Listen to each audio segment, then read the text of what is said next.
Lebanon থেকে ইসরায়েলে দফায় দফায় রকেট হামলা চালানো হয়েছে।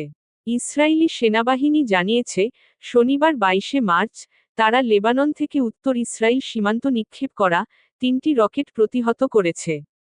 রকেট হামলার পর মেতুলায় সাইরেন বেজে ওঠে। গত ডিসেম্বরের পর লেবানন থেকে এই প্রথম ইসরায়েলে রকেট হামলা হল।